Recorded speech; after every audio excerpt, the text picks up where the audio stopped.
Hi, everybody. I'm clearly not Stan again.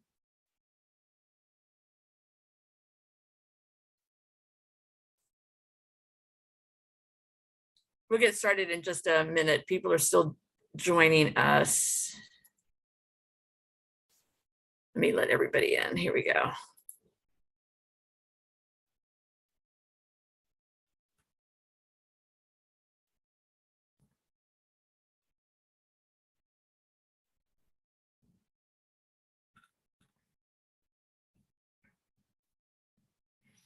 All right, I think I'm not seeing anybody else in the waiting room. So I think, yeah, I think we're just going to go ahead and get started. Can everybody hear me okay? Yes. Just like okay, cool. Thank you. I'm in a beautiful New Orleans, sitting in a hotel room. Gonna go poolside shortly, just saying. But I did want to get our meeting started because I do want to respect everybody's time while we are getting started. Happy Monday, y'all. All right, I'm gonna add these last couple of folks that have come in. And then we'll do a real quick round of introductions, and then we'll get started if that's okay.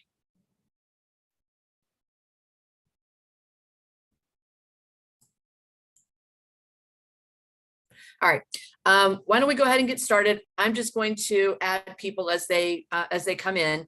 My name is Kimberly Haven. I am the policy lead for From Prison Cells to PhD. I'm the lead administrator for Unlock Higher Ed. Thank you all so much for joining us today. And I'm just going to kind of popcorn it so I can keep letting people in, and I'll popcorn to Stephanie. Hi everyone, Stephanie Gaskill. Currently working with the Mississippi Humanities Council and starting a statewide consortium of higher ed and prison in Mississippi.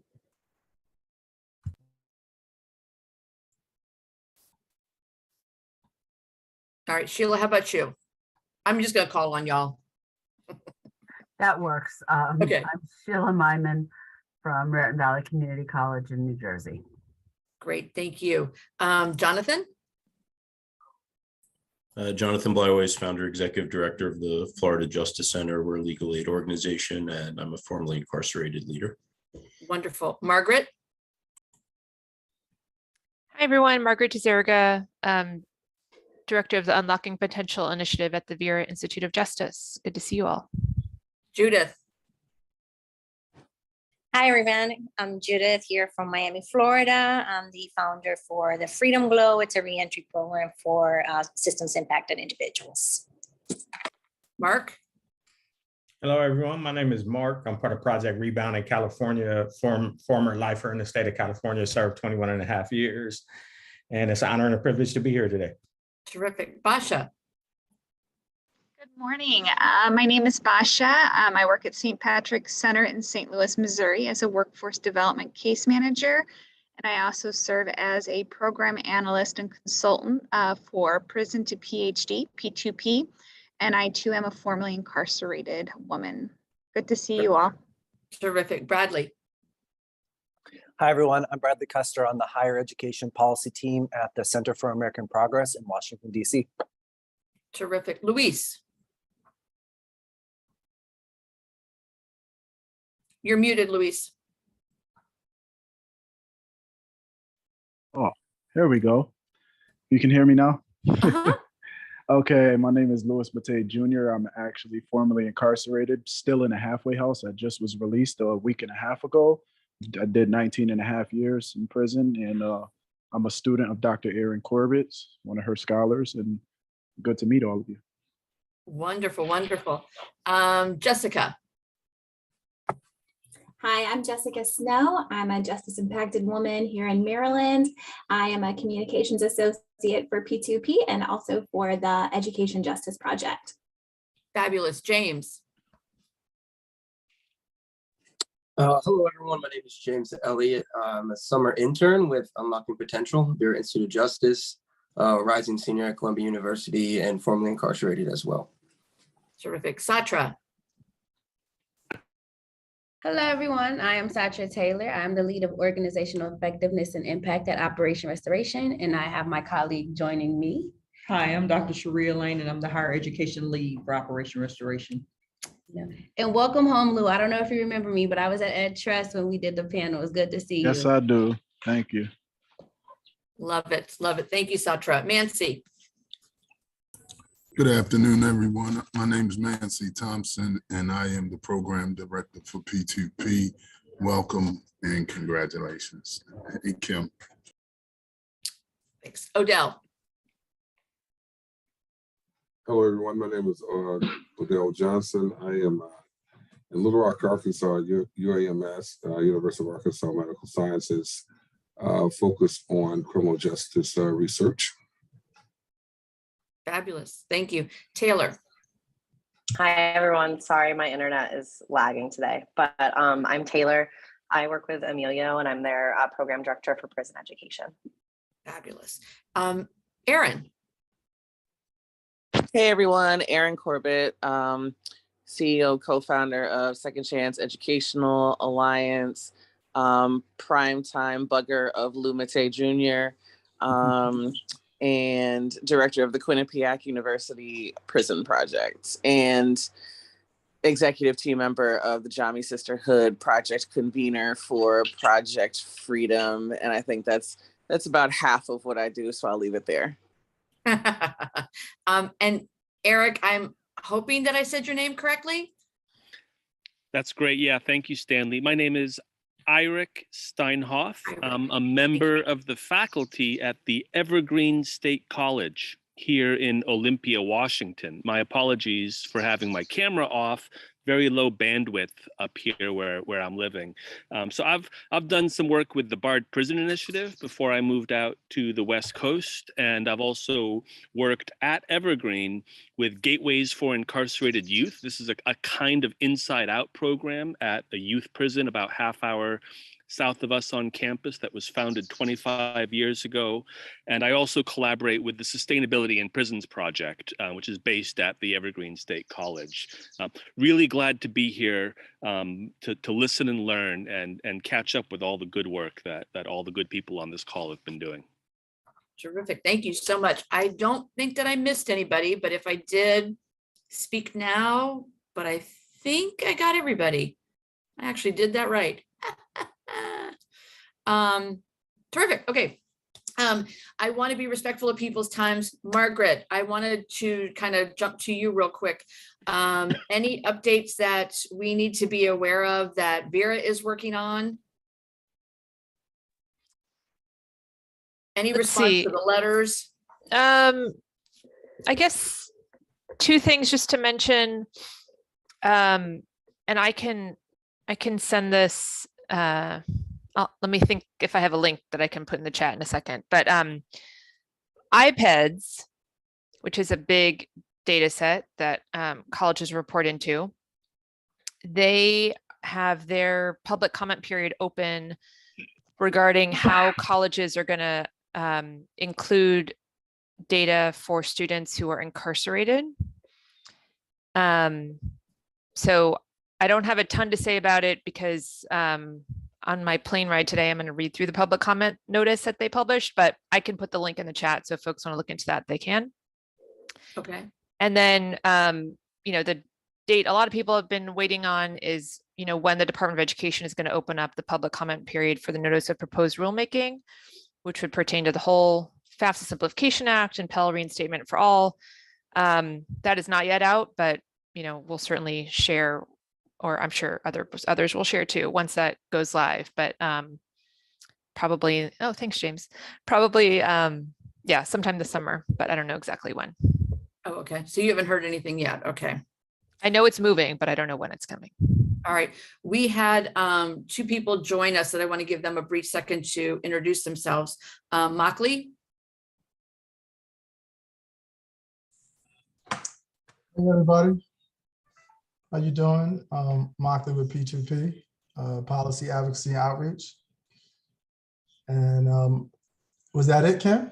Yeah, we're just doing quick introductions. Okay. All right, and Shannon joined us.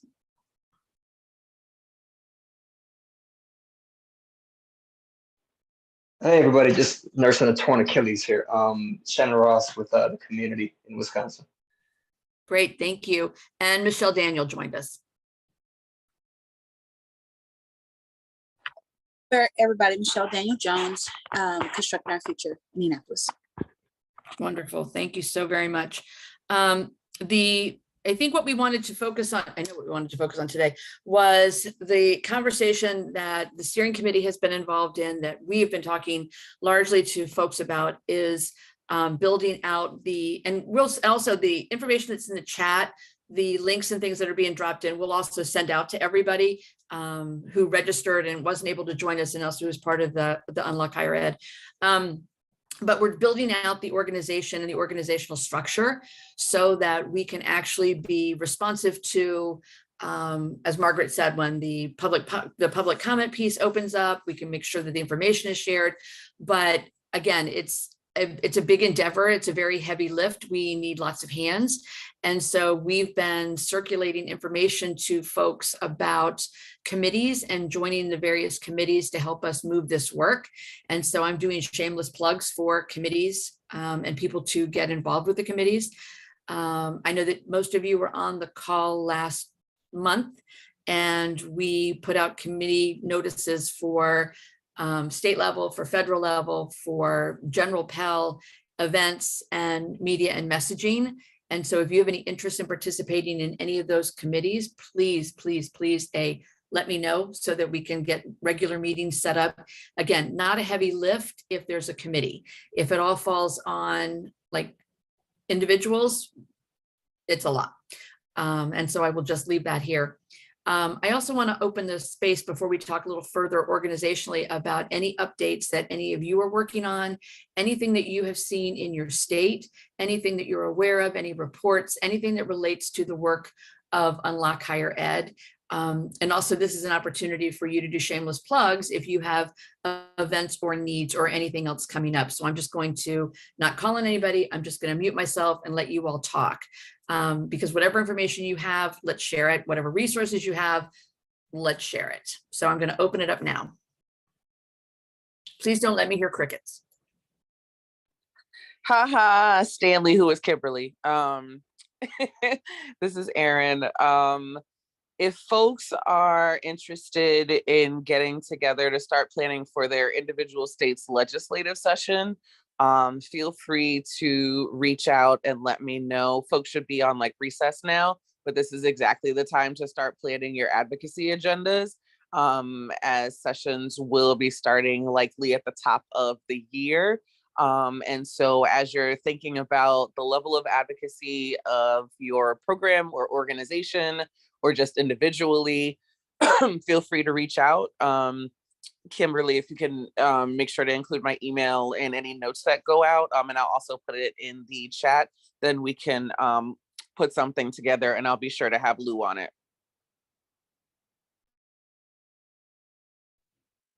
I knew you were going to do that to me.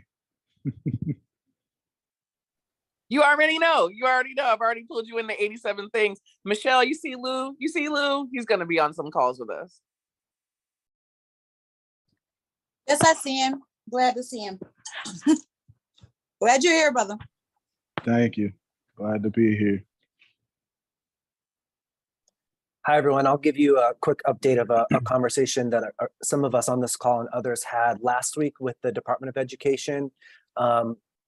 Representatives from the Federal Student Aid Office, which is the unit that administers all of the financial aid, including the student loan program, met with us to talk about incarcerated student borrowers, particularly incarcerated borrowers who are in default on their loans.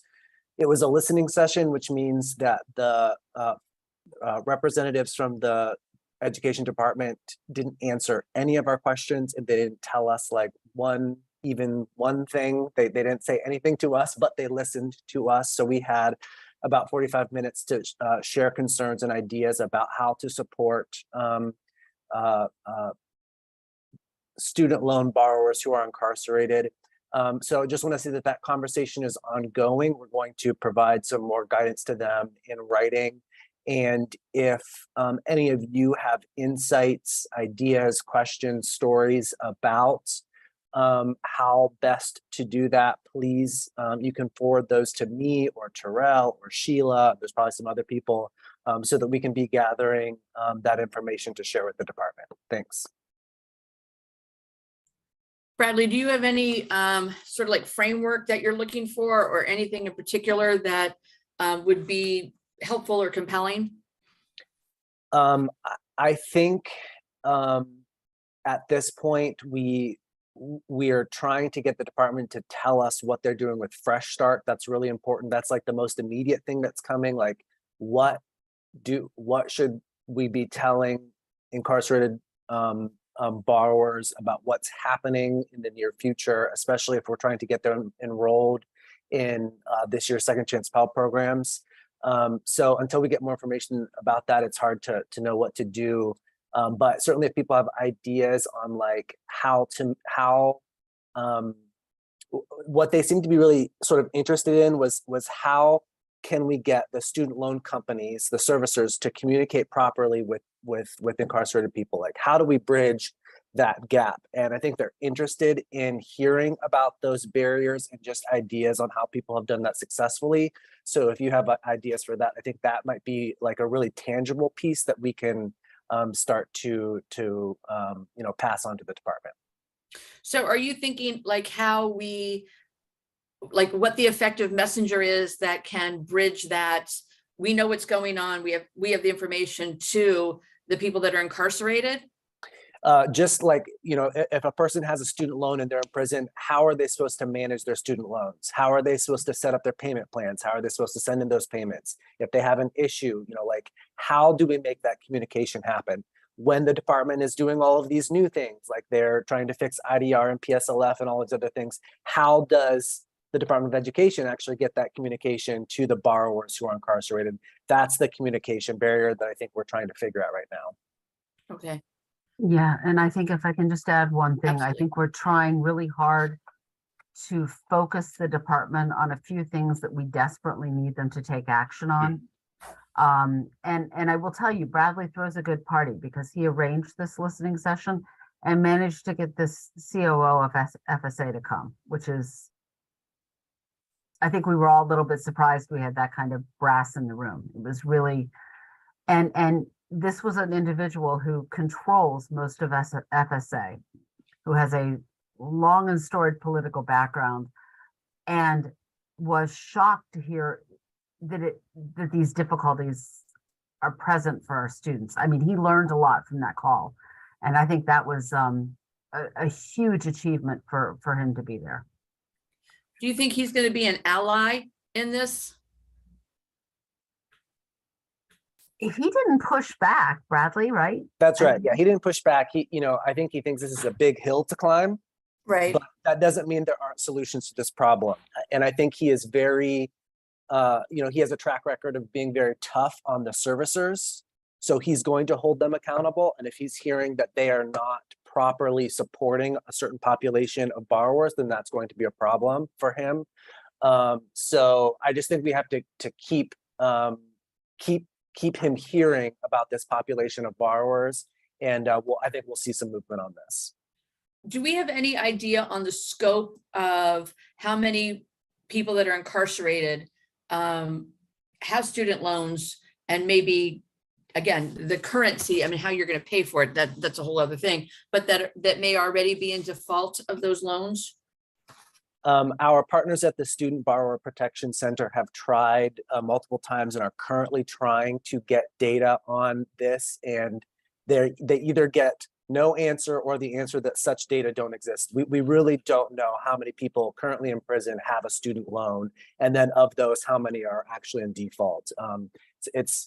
Should we know? Yes, but I think we don't. So I think asking those questions helps illuminate the problem that we don't know certain things.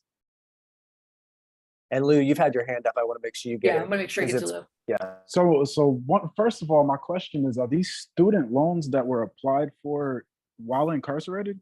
It would have been from before. They would have come into prison with a student loan from when they attended college from before. No, okay, yeah, because that threw me for a loop for a second just now. But one thing you were talking about what medium could be used to deliver the communication. I know most states, if not all, are utilizing the tablet program now through JPay. And sure, a lot of it is just to spend money for entertainment purposes, but there are other things up there like job searches and things of that nature, things to answer medical questions. If you could find a way to deal with the states and have them utilize the tablet system to implement that communication, it would be more effective because now it's in every borrower's hands and they can deal with it through the interface. But that's also, is the state going to be open to it? Yeah, and you're right about that being a channel, and we use it educationally, but some of the borrower information that has to go to these students or potential students is very private information. Okay. So we have to make sure that we're preventing the display of their private information, financial or otherwise, using any kind of channel that's monitored. Okay. And we're trying to make sure that the Department of Education understands that the responsibility for making sure that official communication gets through to these students is incumbent partly on the Department of Education, I think, too. It can't be just a pull. It has to be, I think I didn't see, Bradley, tell me if I'm wrong, an unwillingness to try to figure this out. It was sort of like, what do you mean they can't get that? Like, they can't log in? They can't, what? I mean, even to the simplest fact that the only phone number you can call is an 800 number, and most people inside can't call 800 numbers.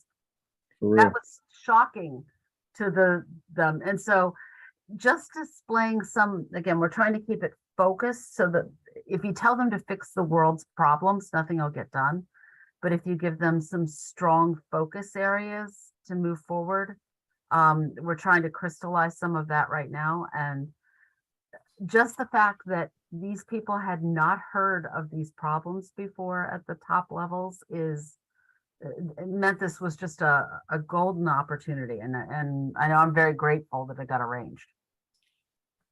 Question. So you say that you're still kind of, thinking of this list of the barriers and things like that. When should we get that information to you? Like, I'm aware of certain barriers. I know everybody on this call is probably aware of certain barriers.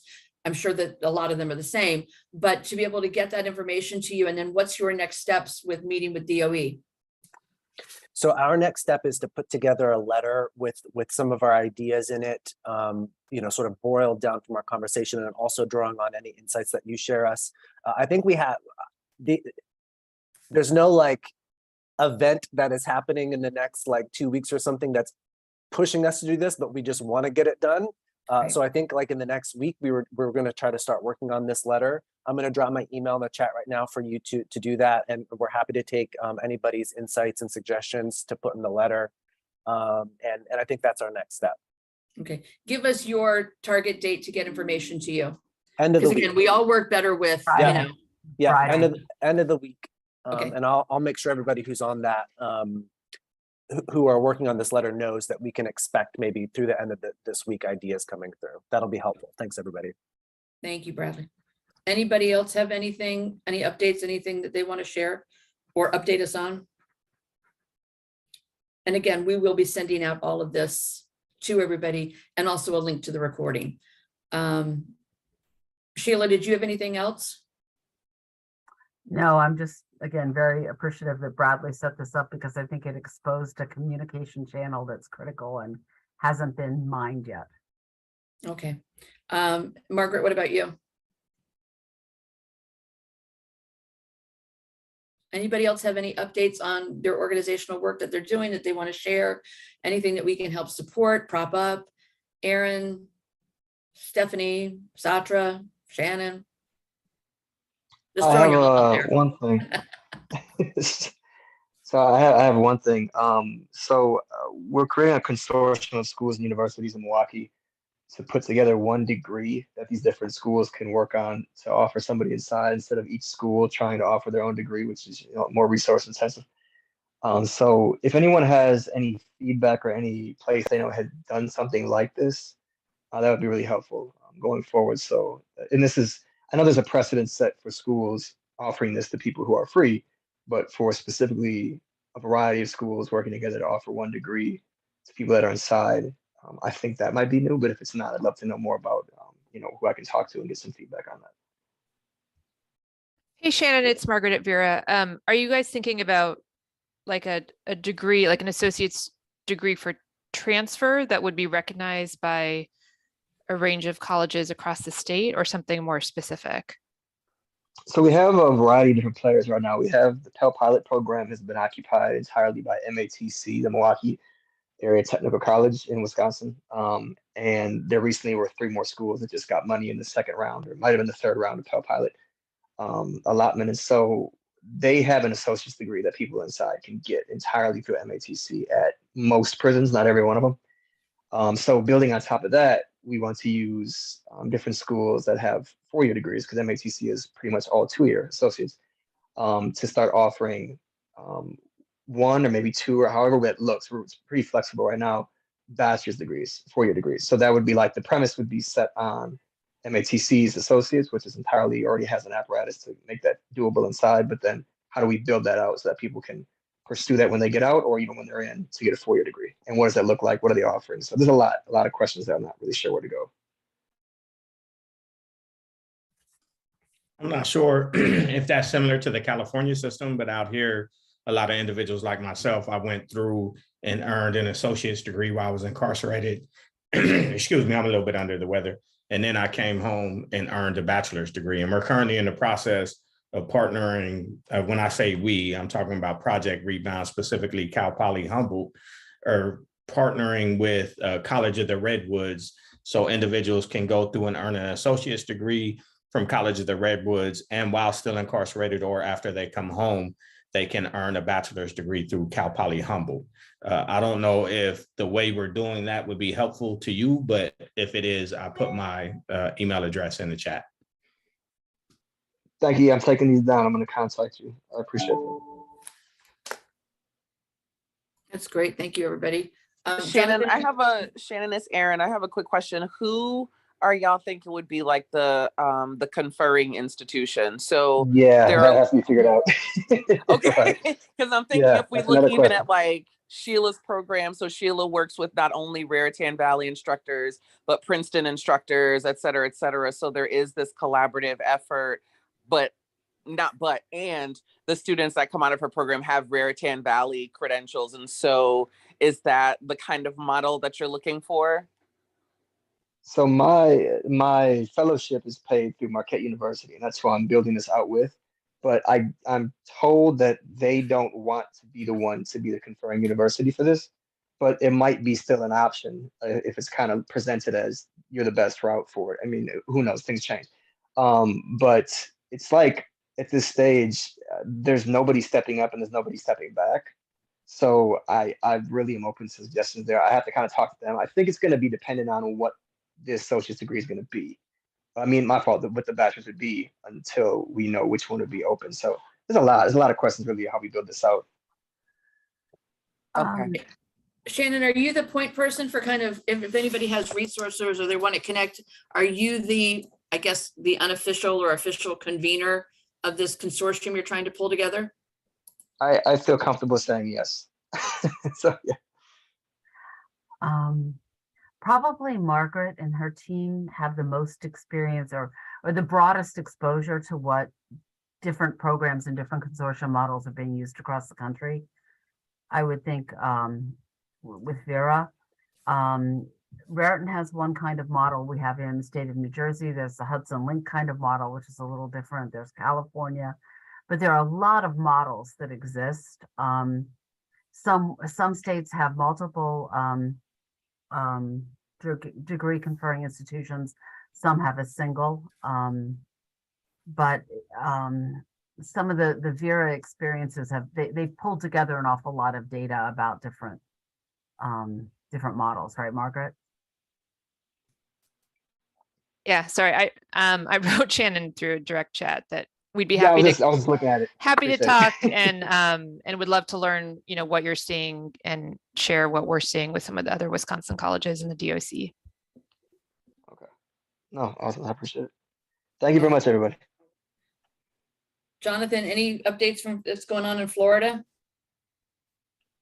I mean, Florida's a mess as always, but we do the best we can with what we do. I have a project I'm working on to build a learning management system for banning the box in higher ed. If anyone wants to volunteer to help build out some content, I'm working on it with Noel Vest. Have you connected yet with Operation Restaurant? Satra's on the call. I think Satra's still with us. We've been trying to connect and we keep missing each other. Okay. So we've been trying this for weeks, but okay. I think I'll get it soon. I can help facilitate that too. So we have small stipends available if you need that. If not, we're looking for people to help develop content regarding to state specific policies on banning the box. If this is going to be video content, general advocacy training, things like that. We're going to be building it out. We bought banthebox.org and we'll be building it out there. It's not going to be a organization specific. So while, Florida Justice Center got a small grant to do this, it's not going to be branded Florida Justice Center. Any organization that participates will be, getting a stake in it and being on the page. So anyone that wants to help out, I could use some help on that. Jonathan, there's an impacted woman in Missouri, Jessica Hicklin. While she was incarcerated, she actually built an entire LMS because she taught herself to code. And so she's writing hopefully still writing a chapter for a book that I'm editing. So I'm happy to put you in touch. That would be great. I appreciate it. That's great, Aaron. Thank you. Yeah, right now, Noel and I have built out kind of the framework of what it'll look like and the content we need. It's just finding the experts that have done the work to train other people rather than, just doing it ourselves and having us do it. We want the people that have actually done it to do the training. That's great. Thank you. Jonathan, also, if you can ask Noel to tell you about Saya. He's on the advisory board with us on this different project, so that might be useful as well. I'm sorry, you cut out to ask him about what? Saya, SIA, Saya Precision Education. Ask him about that if that would be useful to what you're doing, because he's on the advisory board for that. It seems like it'd be connected. All right, thanks. Jonathan, there was this weekend, they had the Black Future Week tech conference from Dreamports, and there were a lot of savvy tech educated people there. So I have a couple of names that I can also throw out to you if you're interested. Thanks. And swing back by the office sometime. It was great having you here before. Yes, definitely. I love it. Aaron, do you have any updates, anything that we can help support you on? What's going on with you? No, I'm just getting ready to be back inside this semester. Okay. All right. Does anybody else have any updates? Well, good. Y'all didn't let me hear crickets. I was just gonna almost introduce myself as well to everyone. The LMS conversation kind of struck that for me, but I work for Emilio and we have built out a learning management system to support post-secondary programming within institutions that also has asynchronous resources, programming support, partnerships like JSTOR, et cetera. And kind of the initiative and mission of Emilio is to kind of go away from the companies such as JPay, Securus, GTEL, and their sort of monopolization within the field and the technology they provide. So creating just a more ethical and equitable access to education. If anyone ever has any questions or wants to reach out to me, we're working a lot to make partnerships with departments, but also educators and better support them in the implementation of programs. So just kind of wanted to flag that for anyone in case there's conversations going around in that regard. That's great. Thank you. I'll just add something real quick. I'm not sure because I'm filling in for Tony Wallen, who's the program coordinator today. So I'm not sure how much he's filled you in on the work we're doing in California, but just briefly, Cal Poly Humboldt, which is a chapter of Project Rebound of 9 other chapters, I think. We're about to start delivering services in Pelican Bay State Prison, which is the only super maximum security prison in the state. So there's a little bit different dynamics when you're going into that prison is a little different than other prisons in the state of California. But as we're going in, we are trying to ensure that the students there are getting as close to the same experience as someone who's on a campus is getting, and at least equivalent resources. We know that's next to impossible, but nevertheless, we're going to try to do that. So anyone who has some advice in that realm would be highly appreciated. We'll also be going into High Desert State Prison, which is another maximum security prison, and we should be starting in mid-2023. And as you all know, there's a lot of moving pieces when you're trying to get a college program into a prison system. So we're trying to figure all those things out simultaneously. So when we do start, that we start in the most efficacious manner possible. Thank you. Anybody else have anything? Okay. So I've been taking notes, and like I said, I'll capture all of this and send it out to everybody along with the link to the recording. But I think that the other thing, this also kind of brought to mind that maybe we need to rethink some of the committees, some of the work, so that we can focus more on promoting cross collaborations. We can foster those. We can share resources through the Unlock Higher Ed website. And then certainly as things develop with the Department of Education, we start getting feedback and we start moving towards Pell and reinstatement and what does that look like, and messengers and messages and all of that, then the work is really going to pick up and we're going to need everybody. But right now, so I'm going to send a survey out to everybody by the end of the week, just kind of soliciting your thoughts and your ideas about the organizational structure as we move forward. We are in an interesting place because we still support obviously Beyond the Box, and there's a lot of movement with that, and our partners at OR are taking the lead on that while we focus on Pell restoration, implementation, accountability, the language issue. I mean, all of the things that that are sort of like those next steps. So I will be sending that survey out by the end of the week to everybody, and really would like it if you would just take 3 to 5 minutes and just send it back, give us your ideas. How do you and your organization want to be involved with Unlock Higher Ed? Because as we start building out this organizational structure and we start operationalizing the things that we're doing, we want to make sure that it's inclusive, that it is reflective of everybody's voice and needs, and that we can meet those needs and that as we move forward. So look for that by the end of the week from me. And then how you get involved, how you want to get involved organizationally, individually. Again, shameless plug for me, please, please, please, please, please, because I want to work with you, but also we have a lot of work ahead of us. And I know that in your states, you're also doing a lot of heavy lifting. And so this is a group to help support what you're doing and to bring together those possible collaborations to get people talking. So, you know, Jonathan, I will connect you. I'll make sure you get connected to OR. I mean, and again, that's what we want to be able to do, is bring voices and people together. Does anybody have any upcoming events or anything that you want to shamelessly plug?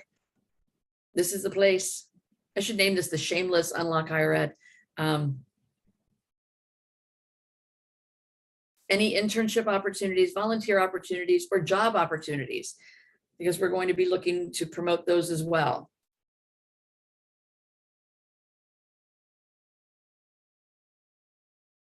Nothing? Crickets?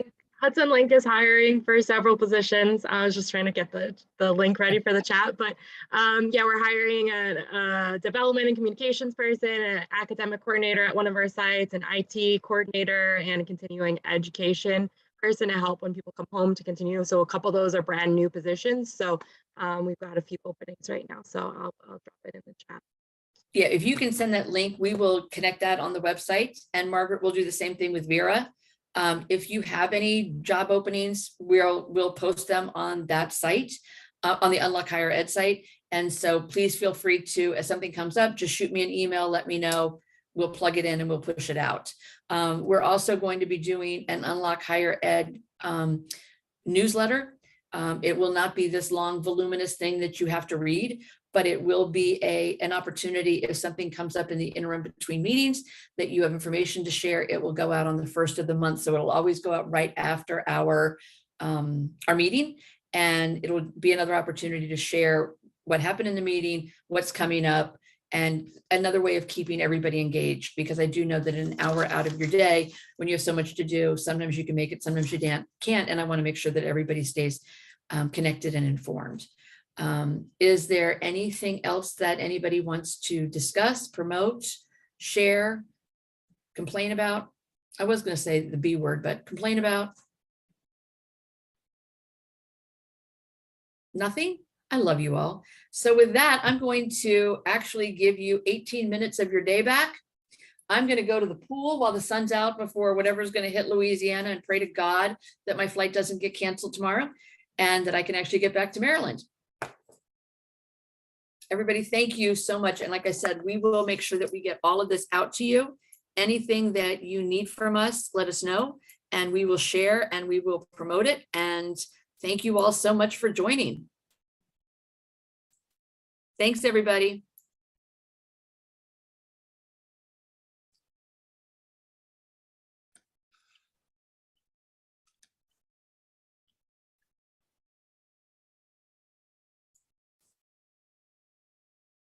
Hey, Odell. You're on mute. Still on mute. Okay, so I just wanted to say, so I'm just kind of coming into this conversation, and I'm just, so today I had a few things to say, but I just kind of wanted to just observe and kind of see what the focus of this platform is about. And so as a newcomer, I'm just observing. So, but but I think it's all, you know, in the same vein of everybody is moving in the same direction and supporting Pell students. And certainly I am as well here in Arkansas. But you know, the hardest thing about down here in Arkansas Is that and it's in the Arkansas? South, it is Arkansas. I'm sorry, I couldn't resist that. Could not Yeah, resist you that. know, I mean, the Department of Corrections won't even allow us into the facility to do the things that, you know, to support Pell Grant students. Even though there are 2 HBCUs that are now moving into the prison system, but like I shared with you before, our focus is around public health for Pell Grant students, Right. and that consists of, you know, comorbidity. I mean, it's going to be a lot of different health issues that we are trying to address, you know, because we believe that health is going to be a huge part of their success, you know, when they, you know, doing education. So I would like to probably talk more about that maybe the next time we get together. And also, I'll send you my Calendly link and set up a time. Oh, what's your email address real quick? it's ojohnson4@uams.edu. ojohnson4 at ojohnson4@uams.edu. Okay, I'm going to send you my Calendly link. And because I know that you brought up the health thing at the last meeting and also raised the importance of the mental health piece and the steering committee, we did talk about that. And so I want to make sure that's included, but I want to get more information from you. So I'm glad you were on today's call. I will send you my Calendly link, and let's set up that time that we can talk about what's happening in Arkansas and how Unlock Higher Ed and our partners can support you, but also, you know, what you envision as the public health, mental health component piece, because that might be something that we should also be adding, you know, as a specific focus for us. Okay, this sounds great. That sounds wonderful. I would love to have that conversation with you. So definitely send me the calendar invite. I will absolutely do that, Odell. Let's talk soon. All right, bye-bye. Bye.